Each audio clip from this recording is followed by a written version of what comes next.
आयत मुकद्दसा की तलावत के बाद आप बैठ सकते हैं। पैदाइश की किताब का 14वां बाब और उसकी 20वीं आयत मुकद्दसा।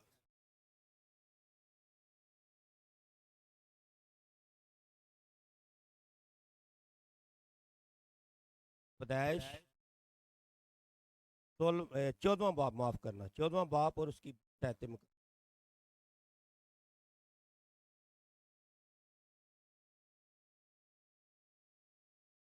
जी जी।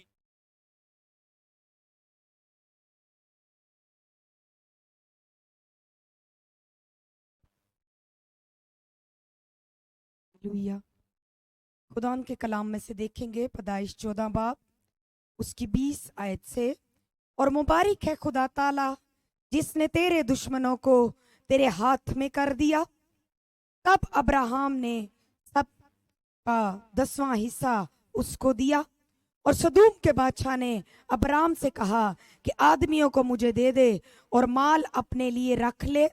पर अब्राहम ने सदूम के बादशाह से कहा कि मैंने खुदा ताला आसमान और जमीन के मालिक की कसम खाई है कि मैं ना तो कोई धागा, ना जूती का तस्मा, ना तेरी और ना कोई चीज लूं, ताकि तू ये ना कह सके कि मैंने अब्राहम को दौलतमंद बना दिया। सो उसके जो नौजवानों ने खा लिया और उन आदमियों के हिस्से के जो मेरे साथ गए, सो अनीर और अस्काल और ममरे अपने अपना हिस्सा ले लिया। आमीन। खुदा उनके कलाम पे पढ़े जाने पर खुदा उनकी बरकत हो, खुदा उनकी शुक्रगुजारी हो। आप सब बैठ जाएं। आपका बहुत शुक्रिया। सबसे पहले मैं शुक्र करता हूँ अपने खुदा का कि जिसने मेरी बेटी को अल्लाह जैसी बरकत बख्शी। पूरे 8 साल बाद आप सबकी दुआओं से हम खुदा का शुक्र करते हैं।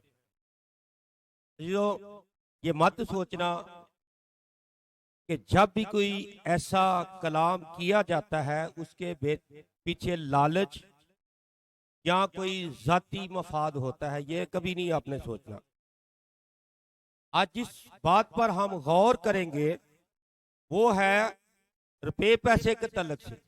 और हमारे चर्च का क्या स्लोगो है, क्या नारा है, ये क्या है, इस पे क्या लिखा है? आपकी दायकी चर्च की तरक्की।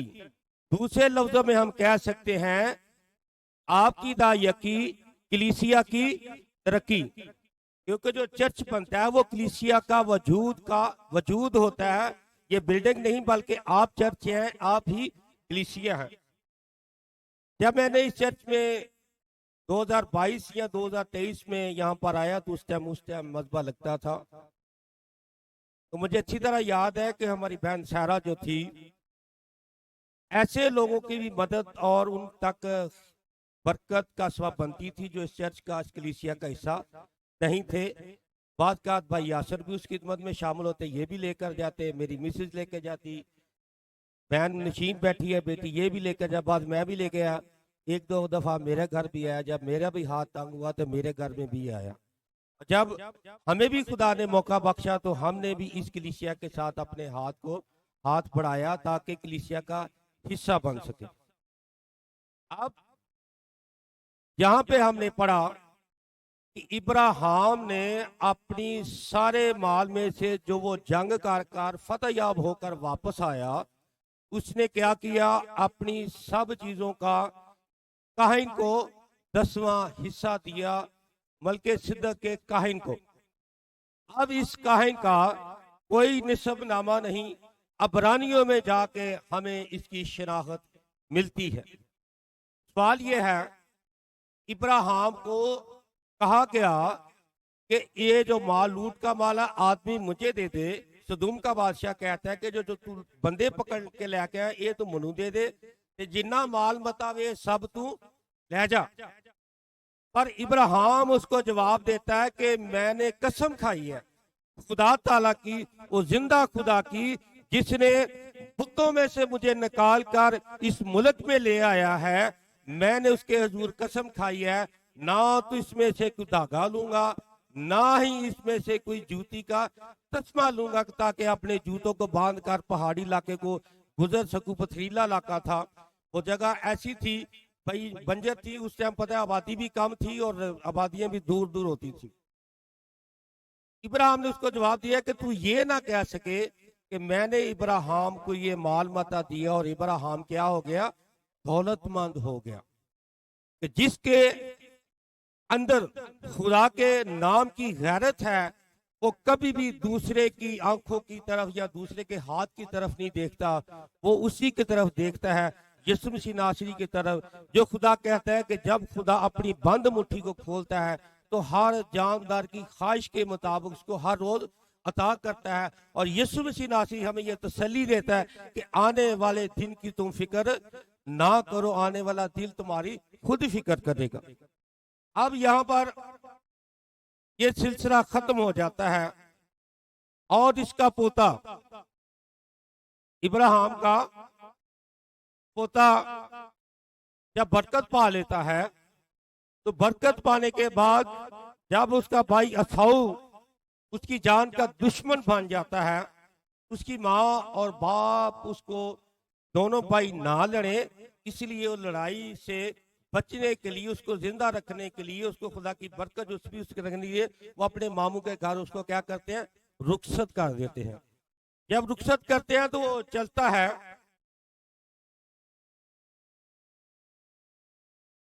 एक जगह पे ऐसा मकाम आता है कि सूरज डूब जाता है, वहां से एक पत्थर लेकर अपने सर के नीचे रखकर सो जाता है और दिल में जो दुआ करता है वो ये करता है, ऐ खुदावन अगर मैं जिंदा रहा तो मेरी जरूरतों को तू पूरा करता रहा, पहले अपनी जरूरतें उसके हजूरी में रखता है।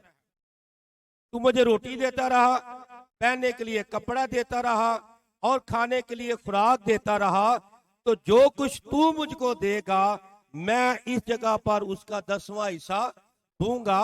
ये याकूब जो है, इब्राहिम का पोता जो है, ये खुदा के जरूर मन्नत मानता है। ये क्या करता है जी, मन्नत मानता है। और खुदा इसको फिर दिखाता है कि एक लंबी सीढ़ी है, उसके फरिश्ते ऊपर से नीचे आ रहे हैं और ऊपर खुदा ताला बैठा हुआ है, खुदा का तख्त है और ये अपनी आंखों से देखता है, ये डर जाता है, घबरा जाता है। फिर सुबह उठता है, खुदा की शुक्रगुजारी करते हुए एक पत्थर लेता है, उसको खड़ा करता है और उसके सर पर तेल डालकर कहता है कि ये अब खुदा का घर होगा। वहां से अपने छोड़कर अपने मामू के पास चला जाता है। अच्छा, मामू के घर जाता है तो वहां पर 20 साल तक ये शख्स अपने मामू की खिदमत करता है। 14 साल तो 2 बीवियों के लिए और 6 साल उसके भेड़ बकरियों के लिए खिदमत करता है और 10 मर्तबा इसकी मजदूरी जो है वो बदली जाती है। 10 दफा क्या होता है, इसकी मजदूरी बदली जाती है। और याकूब लाबन से कहता है कि 20 साल तक मैं दिन को भी मरा हूं, रात को भी मरा हूं और मेरी आंखों से नींद क्या हुई है, दूर रही है।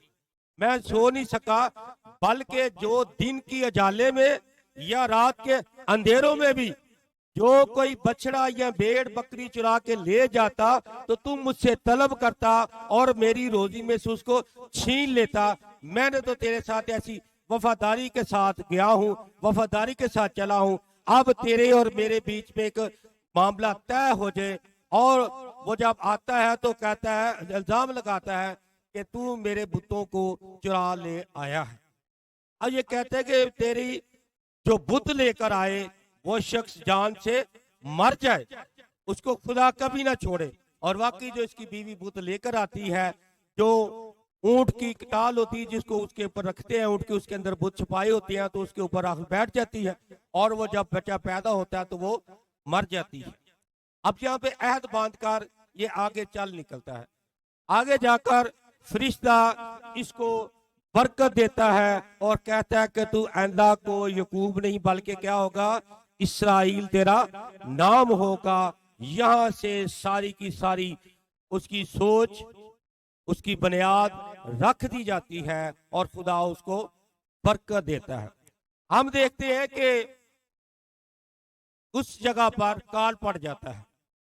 जब काल पड़ता है तो ये मिस्र में चले जाते हैं और फिर देखते हैं कि 400 साल तक कलाम बंद हो जाता है। खुदा बोलता नहीं, ना खुदा की रोया, ना खुदा का कलाम, खुदा का कोई नबी नहीं आता। ना तो कोई जो गुलाम होते हैं वो खुदा की हुजूरी में दा यकी लेकर आते हैं, ना खुदा की हुजूरी में जो इसका बेटा बादशाह बनता है फराहून के यहाँ, वो किदा यकी या शुक्रगुजारी लेकर आते हैं। कलाम इसके बारे में बिल्कुल खामोश है। जब वहां से वापस आते हैं और मूसा जब इनको वापस बियाबान में लेकर आता है, फिर खुदा का कलाम इन पर नाजुल होना शुरू हो जाता है। पहले सबसे खुदा के 10 हुक्म और उन हुक्मों की तफसीर, और फिर खुदा अबार की किताब में सबसे पहले इन्हें हदीये नजरानी की तरफ तलक से बदलता है। अबार 27 की 30 आयत में लिखा है, और जमीन की पैदावार की सारी दा यकी और जमीन के बीज या दरख्त के फलों की हो खुदावंद की और खुदावंद के लिए पाक है। अब यहाँ पर दा यकियों का सिलसिला शुरू होता है। जो मुझे समझ आई है वो 5 किस्म की दा यकियां हैं।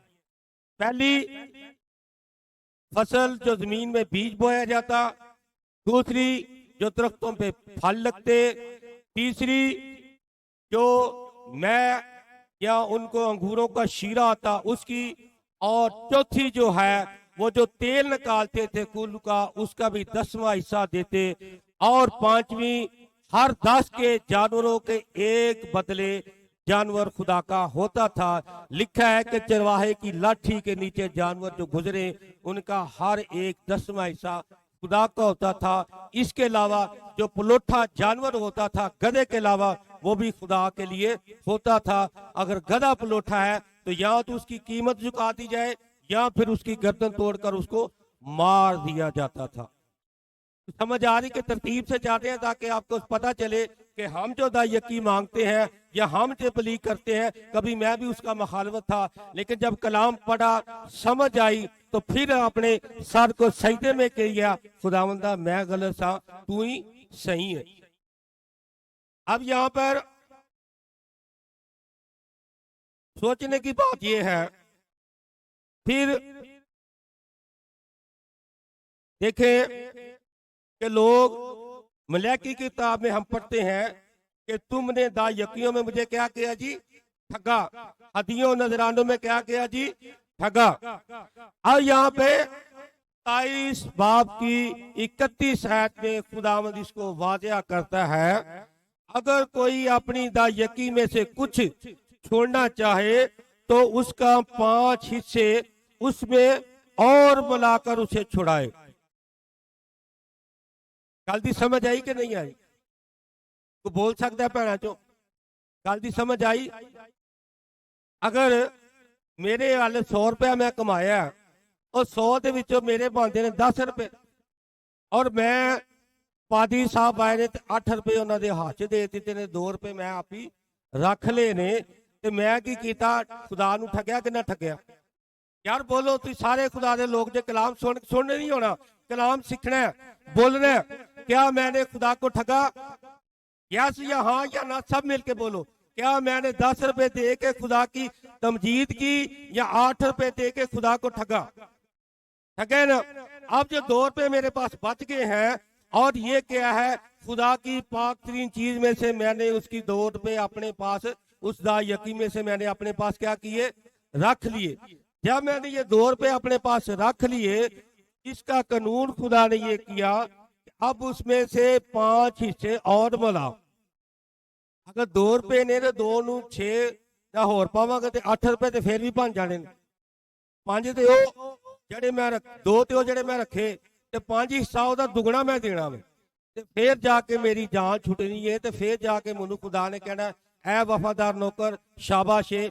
अगर खुदा का खादम अजीम पिछले हफ्ते है कोई लफज रिपीट हो जाए तो भाई माफी, क्योंकि टॉपिक इस किस्म का है, लफज शायद आ जाए रिपीट वास्ते, ठीक है। अब दूसरी दा यकी जो है वो गाय बैल भेड़ बकरियों की दा यकी है। उसमें से 10 के पीछे एक बारा, क्या हम जो यहाँ पर बैठे हैं, जो रूह जमीन पर जहाँ जहाँ खुदा की खिदमत होती है, क्या हमारे पास ममाल मवेशी कोई ऐसी चीजें हैं? मैंने अभी 5 यकीन आपको गिनाई जो बनी इसराइल देते थे, और हम कितनी देते हैं? हम कितनी देते हैं? सिर्फ एक। अगर ये शरीयत को खुदा ने पूरा ना किया होता और अपने पाक बदन को कुर्बानी के लिए ना चढ़ाया होता, तो क्या हम ये सब कुछ कर सकते थे? कर सकते थे? तो फिर क्यों ना हम खुदा को गजब ना करते, इसलिए कि खुदा ने कहा कि तुम मुझे दायकियों में ठगते हो। इसलिए मैंने सबसे पहले आपको ये दिखा दिया कि ये हमारे चर्च का टाइटल है, दायकी चर्च की तरक्की और कलीसिया की तरक्की। अगर आपने जो तरक्की की राज है इसको सीखना है, तो निजात के लिए 3 चीजें जो है ये सबसे ज्यादा इंसान के लिए ठोकर बनती हैं। वो कौन कौन सी 3 चीजें हैं, तो बता सकता है? सबसे पहले जनाकारी, बुत परस्ती और रुपया पैसा। और रुपया पैसा। मालदार शख्स यीशु मसीह नासरी के पास आता तो क्या कहता है? ऐ नेक रात बाद उस्ताद, मैं क्या करूं कि निजात पाऊं? तो खुदा यीशु मसीह नासरी उसको क्या जवाब देते हैं? क्यों भैनों, की जवाब देता खुदा? नो, अमीर आदमी भाइयों है, खुदा के हुक्मों पर अमल कर। तो खुदा ने यीशु मसीह नासरी उसको दिखाता है, तू ज़िनाकारी ना कर, झूठी गवाही ना दे, ऐब जोई ना कर। खुदा 10 हुक्म सुनाता है। तो खुदावंद कहता, वो कहता को जवाब देता कि मैं तेरे सारे चीज़ों ते हुक्म करना। फिर खुदा ने यीशु मसीह नासरी कहता, तुझ में एक चीज की कमी है। कितनी चीज़ां थी? सिर्फ एक ही चीज थी। अगर तू खुदा के कलाम नू मनना है, ओदे हुक्मां नू मनना है और दा यकीया भी देना है, उसके बावजूद भी तेरे च एक चीज की कमी है। वो क्या है? कि तू जो रुपया पैसा है इसको गरीबों में तकसीम कर दे। क्या कर? इसको गरीबों में तकसीम करते। और वो परेशान होकर वहां से चला गया, क्योंकि वो शख्स बड़ा अमीर आदमी था। जब उसके शागिर्दों ने खुदा यीशु मसीह नासरी से पूछा कि खुदावंद ये क्या है, क्या हम भी वो ते अमीर आदमी खुदा दी बादशाह च नहीं जा सकते, तो असी भी नहीं, असी तो तेरे पीछे आ गए।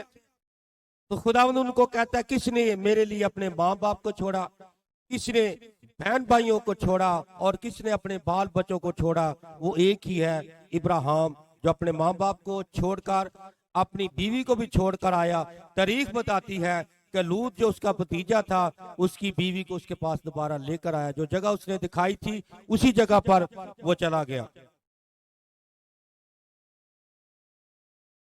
अब जब हम आगे बढ़ते हैं तो खुदा लावियों की तरफ नजर करता है।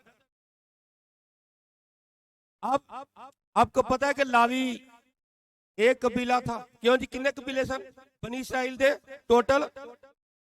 बोलो भी, तुहानू सारिਆਂ ਨੂੰ पता है। और संडे स्कूल के बच्चे कोई है नहीं थे बैठे हुए। किन्ने कबीले सन टोटल? 12। ते 12 चो मरास किन्नियां नू मिली? 11 नू मरास मिल गई, एक तो खाली रह गया। मेरा आपसे सवाल है कि उसको 12 के साथ खुदा ने क्यों मरास ना दी? बताएं आप। क्यों भाई साहब तुसी? नहीं, खुदा ने, ये तो ठीक है, तारी गल सच है, लेकिन खुदा ने उनको उन 12 के साथ मरास क्यों ना दी? क्योंकि खुदा ने उन्हें अपनी खिदमत के लिए चुना, अपनी हैकल के लिए चुना, अपने मजबा के लिए चुना, और उनकी कोई मरास नहीं थी। आज ये एतराज करते हैं कि ये पाजी साहब दा यकी लेते हैं और खा जाते हैं। वाकई ऐसी कारी भेड़े हैं जो खा जाती हैं। लेकिन जब हम कलाम पर नजर करते हैं तो बनी इसराइल में 48 शहर थे लावियों के। 11 कबीले पूरी बनी इसराइल, 11 कबीले पूरी बनी इसराइल, जो खुदा ने उनको मिरास के तौर पर दिया मुल्क। उस मुल्क में अगर आप हवाला पढ़ना चाहें तो अच्छी बात है, क्योंकि ये रोज रोज रिपीट भी नहीं होगा।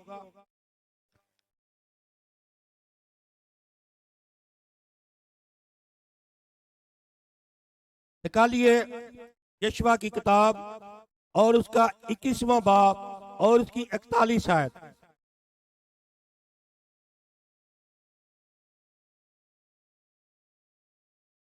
यशवा का किताब उसका 21 बाब और 41 आयत।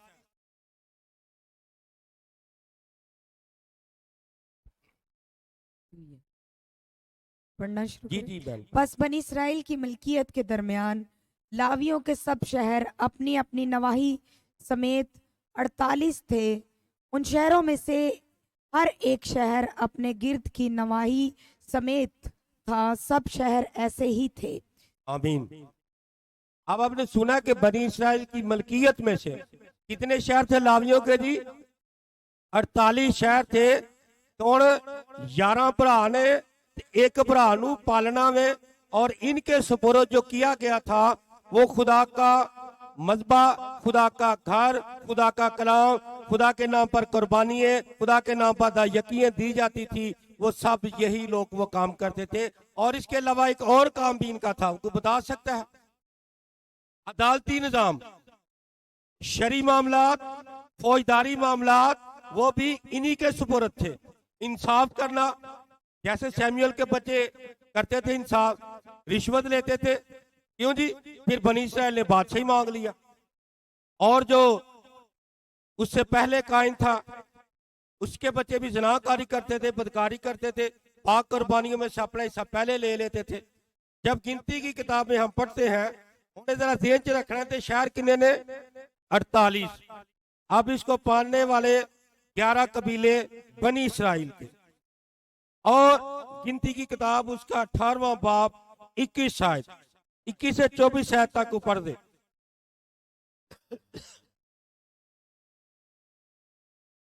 ये जो इतराज करते हैं ना, उनके लिए ये है, ताकि आपको भी ये पूरी पूरी समझ आ जाए कि दायकी किस लिए इस्तेमाल होती थी और क्यों खुदा ने ये बनी इसराइल पर लागू की। और बनी लावी को उस खिदमत के मुआवजा में जो वो खैमा इज्तिमा में करते हैं, मैंने बनी इसराइल की सारी दायकी मारूसी हिस्सा के तौर पर दी। और आगे को बनी इसराइल खैमा इज्तिमा के नज़दीक हरगिज ना आए, ताना हो कि गुनाह उनके सर लगे और वो मर जाएं। बनी लावी खैमा इज्तिमा की खिदमत करें और वही उनका बार बारे गुनाह उठाएं। तुम्हारी पुश्त दर पुश्त ये एक दायमी आइन हो और बनी इसराइल के दरमियान उनको कोई मिरास ना मिले, क्योंकि मैंने बनी इसराइल की दायकी को, जिसे वो उठाने की कुर्बानी के तौर पर खुदा के हजूर गुजरानेंगे, उनका मारूसी हिस्सा कर दिया है। इसी सबब से मैंने उनके हक में कहा है कि बनी इसराइल के दरमियान उनको कोई मिरास ना मिले। आमीन। अब अभी ये बनी इसराइल बियाबान में ही है, अभी उस मुल्क में नहीं गए, लेकिन खुदा उन्हें ये सिखा रहा है कि हैकल जो खैमा इज्तिमा है उसके करीब कोई शख्स ना आए। अब ये तुम्हारी गुनाह और तुम्हारी बदकारियों को भी यही उठाएंगे। जो तुम सुबह की कुर्बानी, शाम की कुर्बानी, नजर की कुर्बानी लेकर आओगे, अपनी पैदावार की जो कुर्बानी लेकर आओगे, जो हलाई जाती है खुदा के हजूर, वो भी तुम इसमें यही तुम्हारे हाथ से लेंगे और मैं तुम्हें तुम्हारी कुर्बानी को क्या करूंगा? कबूल करूंगा। और ये दायकी है, ये खुदा ने अब इसराइल में जो लावी कबीला है उसकी मजदूरी ठहरा दी। मुआवजा मजदूरी होना है ना जी, क्यों बच्चों? मुआवजा कि मैं तेरा भी 2000 रुपया मुआवजा एक दिन का कर देता है, तो कि मेरी की ठहरी? मजदूरी ठहरी। अब यहाँ पर एतराज करने वालों के लिए जवाब है कि जो खिदमत वो लावी करते थे उन्हें क्या दी जाती थी? उसके एवज साल बाद, 6 महीने बाद, 3 महीने बाद। और यहाँ पे सवाल फिर दो खड़े हो जाते हैं, यहाँ पर दो सवाल खड़े हो जाते हैं। एक सी 10वां हिस्सा साल पर साल आना ही आना वे हैकल च। लेकिन सोचन की गल है कि 7वें साल ते जमीन का आराम का साल हुंदा सी। 7वें साल बनी इसराइल में जमीन को नहीं बोया जाता था, आराम का साल होता था। खुदा जमीन को क्या करता था? आराम बख्शता था। और 7वें साल कितों खान के लावी, या बनी इसराइल कितों खाएगी? उसके बाद 3 साल की भी यकी होती थी कि 3 साल में जो कुछ तुमने कमाया इकट्ठा किया उसकी भी यकी दो। हम देते हैं 3 साल की यकी, क्यों भाई सब देने हैं? नहीं दे देना, मुश्किल काम में। अब खुदा ने जब ये हुक्म दिया कि 7वें साल भी तुमने बिल्कुल जमीन को नहीं छेड़ना, अब जो कुछ उगेगा उसमें से जो फल लगेंगे दरख्तों पर, वो क्या है? गरीबों का, मुताजों का, मुसाफिरों का, बेवा बच्चों का हिस्सा है। उसमें से कोई रोक टोक नहीं, वो जितना चाहे खा सकते हैं। उनके जानवर खा सकते हैं, भेड़ बकरियां खा सकते हैं, वो खुद खा सकते हैं। अब दसो 6 साल तक ते यकी खुदा दे हुजूर आई ते 7वें साल बनी इसराइल की खान के पूरा साल काम ही नहीं करना तो खाना कितों में? है ना मुश्किल काम। क्यों भाई अमर? इसके लिए खुदा ने क्या इंतजाम किया? अब खुदा उन्हें ये वादा करता है, अगर तुम पूरी पूरी यकी खुदावंद के हुजूर में लेकर आओ तो 6ठे साल में इतनी कसरत से बरकत दूंगा, वो तुम 7वें साल भी खाओगे, 8वें साल भी खाओगे, बल्कि 9वें साल की जब तुम फसल काट रहे होगे तो तब भी तुम खाओगे। कितनी बरकत है जी? 7वें साल भी खाओगे, 8वें साल भी खाओगे, और जब 9वें साल की फसल तुम काट रहे होगे तो तुम्हारे घरों में जो 6ठे साल की फसल है, वो आटा है, नार है, चार है, घी है, तेल है, सब कुछ तुम और 9वें साल के शुरू तक खाते रहोगे। तो की खुदा ने कितनी बरकत दी? 1 साल छड़िया, 6 साल दिता, और फिर 2 साल की बरकत पाई। कितने साल दी जी? 2 साल की बरकत पाई। हुण ते लोग 2 साल की कमेटी पा के अपने धियां पुत्रां दे विआह कर लेंगे ने। इंजी खुदा के दिए हुए में से देते हैं। मैं कभी कभी ये सोचता हूं कि जब मूसा को हम पढ़ते हैं तो मूसा ही हुज्जत करता है, बहाने करता है कि किसी तरह काम टाली जाए। तो मूसा खुदा को कहता है, मूसा ये जो लूले लंगड़े बच्चे पैदा होते हैं कौन देता है, कौन पैदा करता है? खुदा कहता मैं। मूसा को बताने का मतलब ये था कि तुझे मैं लूला लंगड़ा या पाज कर दे तो तू क्या कर सकता था? क्या हमारे बच्चे सब तंदुरुस्त नहीं है? क्या हम खुद तंदुरुस्त नहीं है? तो कलाम तो ये कहता है, हम कलाम पर ईमान रखते हैं कि रूह जमीन पर खुदा की मर्जी के बगैर एक पत्ता भी नहीं हिल सकता। तो फिर भी असी खुदा नू ठगने आ, फिर भी हदियां च नजराने की करने खुदा नू ठगने आ। तो की गल, जब खुदा हमें हल्का सा भी दुख देता तो हम भागे भागे आते हैं और मुंह तो पहले लफ्ज में कहता, हाय नहीं मां मैं तो मर गया, रब्बा मुन्नू संभाल लिया। फिर जनाब दुख से भरे, परेशानी से लदे हुए और अपनी मकारी के स्वभाव से फिर खुदा के घर में आते हैं और कहते भाई सब दुआ करो, बस फटाफट तुम दुआ कर दो कि मेरा काम बन गया। और जब हम शहरबानी को पढ़ते हैं तो वहां पर लिखा है कि ऐसे लोग हैं जो खुदावंद यीशु मसीह नासी के खून और बदन में भी शामिल भी होते हैं, और वो कुछ तो ऐसे हैं जो सोगे हैं और कुछ बीमार हैं। अब जब रूहानी तौर पर हम देखते हैं, ना तो उनका इलाज दवाई है, ना उनका इलाज दवाई है, क्योंकि उन्होंने खुदा के कलाम की क्या की? नाफरमानी की। अब जब लावी की किताब में से हम पढ़ते हैं तो हम एक मुख्तसर सा हवाला पढ़ते हैं, लेकिन लावियों की किताब में जो पूरी तफसील है वो आपके सामने रखता हूं। मलैकी, सॉरी माफ करना, मलैकी की जो किताब है ये उस जमाने की किताब है, तकरीबन खुदा यीशु मसीह नासी से 400-500 साल पहले की किताब है, जब आखिर में एलिया की दोबारा दुनिया में आने की पेशनगोई की गई। और ये कौम जो है उस टाइम पूरी बुतपरस्ती में, जनाकारी में और बदकारी में जुट चुकी थी। जिस तरह दे सानू एक मिसाल देंदे ने, जिहो जे असीं आप ते हो जे साडे हाक।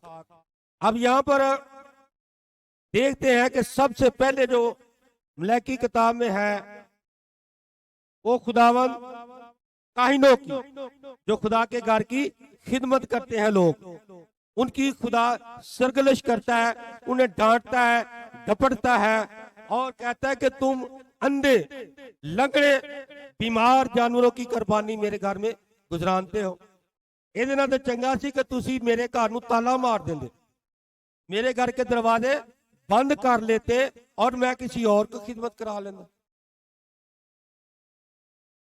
अब हमारे लिए सोचने की बात है, जब खुदा के घर की खिदमत लावियों को दी गई तो हम किस लिए कर रहे हैं? यहाँ पर हमें क्या अजर मिलेगा?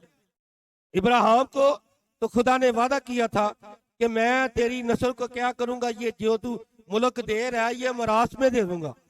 बनी इसराइल को तो मरास मिल गई, और हम जो यकीन दे रहे हैं वो किसके लिए दे रहे हैं? अब इसके एवज हमें क्या मिलेगा? क्यों जी, की मिलेगा सानू? तो भाई साहब, अच्छा भाई जी, तुसी भाई आमर ये भी खुदा के खादम है, तो बता सकता है कि हमें इसके बदले में क्या मिलेगा? हमारे साथ जी जी जी बेटी बताएं बताएं, हमें क्या मिलेगा? खुदा यीशु मसीह नासी कहता है, ऐ मेरे बाप के मुबारक लोगों, ये जो बनाई आलम से तुम्हारे लिए मरास है, इसको ले लो। और जड़े घर की खिदमत पे करते सन लावी, वो कह ऐ खुदाम हमने तेरे नाम से मोज़ेज़े किए, ऐ खुदाम तेरे नाम से हमने गुंगों और बहरों को अच्छा किया। वो कहेगा भाई मेरी ताड़ी कदी वाकफियत नहीं, कदी दुआ सलाम नहीं सी हैगी। क्यों जी? अब जब हमने 5 हिस्से रख लिए जो अभी कलाम पढ़ा है, तो यीशु मसीह नासुस उसके बारे में कहता है, जब तक तू कोड़ी कोड़ी, क्या कहता है? जब तक आना आना तू दे नहीं लवेगा, तेरी जान नहीं छूटेगी। जब तक तू जिंदा है, तू मदई के साथ चलता है। हमारा मदई खुदा यीशु मसीह नासी है, हमारा वकील भी है और मदई भी है, क्योंकि ये जो खुदा का कलाम है ये सच्चाई है। जब हम नाफरमानी करते हैं तो ये क्या है? जब नाफरमानी करते हैं तो हमारी अदालत भी इसी के मुताबिक होगी ना। तो मदई जो हमारा है वो खुदा यीशु मसीह नासी है, वो हमारा अच्छा केस लड़ता है। जब हम अबलीस के हाथों में चले जाते हैं तो खुदा यीशु ने जल्दी जल्दी खुदा अपने नाल सुलह कर ला, बाप नाल सुलह कर ला। क्या कहते खुदा यीशु मसीह नासी? कुर्बानी चढ़ाने से हुकुमों को मानना चंगा वे। तो जब तक कोड़ी कोड़ी नहीं अदा कर लांगे तुसी की करोगे? ताड़ी जान नहीं छूटेगी। अबरानियों को हम देखते हैं कि अबरानियों में कहता है कि वो तो दा यकी देते थे, वो काहिनों को देते थे, काहिन मर जाते थे, काहिन मर जाते थे। लेकिन हम जिसको देते हैं, जिसके हक में लिखा है कि वो जिंदा है, 7वें अबरानी 7 बाप निकाले उसकी 8 है।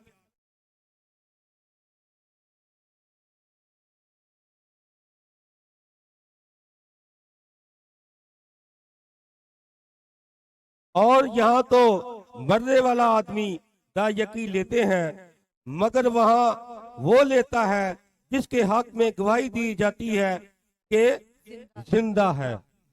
अब आपने कलाम सुना, क्या हमें दा यकी देनी चाहिए? क्यों जी? हूं तो बिल्कुल नखेड़ा नखेड़ा करता, हूं तो कोई है नहीं। मैं मलैकी दी कलाम नूं ज्यादा इसलिए नहीं छेड़िया, ਉਹਦੇ ਨਾਲ ਬਾਤ ਕਰ ਕਲਾਮ ਸੁਣਾਉਣ ਨਾਲ ਲੋਕਾਂ ਨੂੰ ਠੋਕਰ ਲੱਗਦੀ ਏ। ਲੋਕੀ ਬਾਤ ਕਰ ਰਾਤ ਕਹਿੰਦੇ ਵੇਖੋ ਜੀ ਸਾਨੂੰ ਤੇ ਠੱਗ ਕਹਿ ਰਿਹਾ, ਸਾਨੂੰ लूट ਦਾ कह रहा है। ठीक है, वहां पर 2 जो मलैकी की किताब है जो वहां पे बयान किया जाता है, इस शहर में खुदा का खादम खिदमत कर रहा है, तो वहां कहता है कि 2 जो पोर्ट है, जो बहरी जहाज जहाँ पे लंगरदाज होते हैं समंदर, दो पोर्ट थी, पूरी दुनिया से वहां पर लोग आते थे और लोग मैनोशी बहुत ज्यादा करते थे। कोई भी शराब पिए बगैर नहीं रहता था, शराब पी के भी हैकल च या इबादत खानों में चले जाते थे। इसलिए जड़ी उन्होंने हाथ चीज आती सोई खुदा दे हजूर लैके आ जाते सन। इसलिए पहले कायनों को खुदा ने डांटा, फिर बनी इसराइल की तरतीब को सही किया और फिर कहता है कि तुम मेरे घर में क्या लो, हदिया नजराने लेकर आओ ताकि खितों में जमा कराओ, जो हैकल की कोठड़ी है उनमें लेकर आओ ताकि खुदा का घर खुराक से भरा हुआ हो। और कितने लावियों के कितने शहर थे बनी इसराइल में? 48 शहर थे, ताकि वो सब के लिए रोटी हो। और जब हम इज़राइल की किताबें पढ़ते हैं तो वहां पर देखा कि लावियों को खुदा के घर में खुराक नहीं मिली, तो वो क्या किया, खेतों में जाके काम करना शुरू हो गए। गुलामी थी, गुर्बत थी, हैकल में कुर्बानी वो खत्म हो गई थी, कुर्बानी हैकल ढा दिया गया था। दोबारा तमीर करके जब उसको वहां पे बहाल किया तो क्या कि वो खेतों में काम करना शुरू हो गए।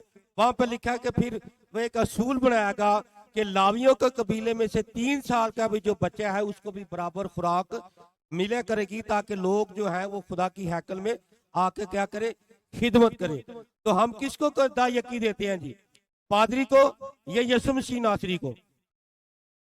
किसको देते हैं? सब मिलके एक का होना चाहिए। हमारा ईमान एक है, नजात हिंदा एक है, बपतिस्मा एक है, हम उसके खून से धोए हुए सब लोग हैं। तो किसको यकी देनी है, चर्च को या यीशु नासरी को? अगर यीशु नासरी को यकी देनी है तो कितने कार्ड यहाँ पर पड़े हुए हैं? क्या हमें खुदा का खौफ या डर नहीं है?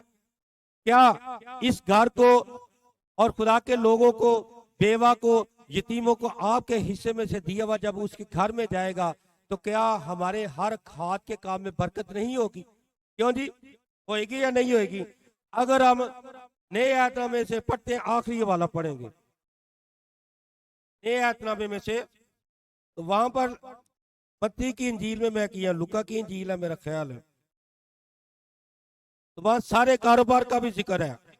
जब भी कहते हैं ना कि नए आयतनामे में कहना कोई मिलता वे, तो लुका निकाले उसका 18वां बाब 12 आयत, वहां पे तो 2 दफा का जिक्र है। लुका 11 की 42 आयत, माफ करो, लुका 11 की 42। तू क्या चाहता है कि मैं तेरे लिए? लुका 11 बाब 42 आयत।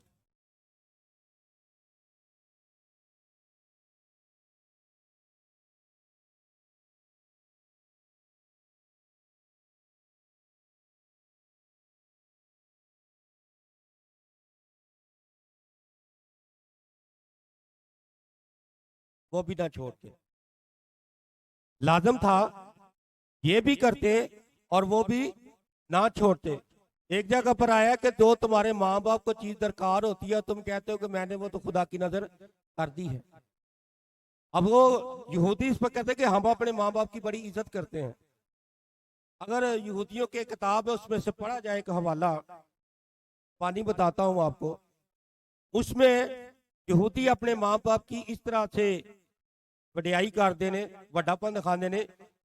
हैकल मुकद्दस के लिए एक पत्थर, कीमती पत्थर चाहिए था और एक यहूदी के पास वो पत्थर था।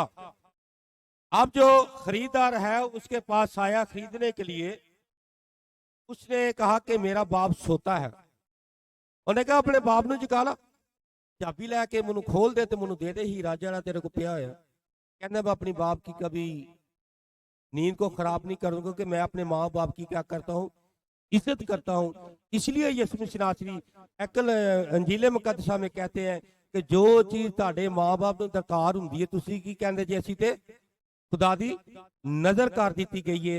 हासिल कलाम अजीजों ये है कि जो आपके हाथ की कमाई है, जो आपने अपने दिल में ठहराया है, वो खुदा के घर में जरूर लेकर आए और खुदा इसके कलाम के वसीला से आप सबको बरकत दे।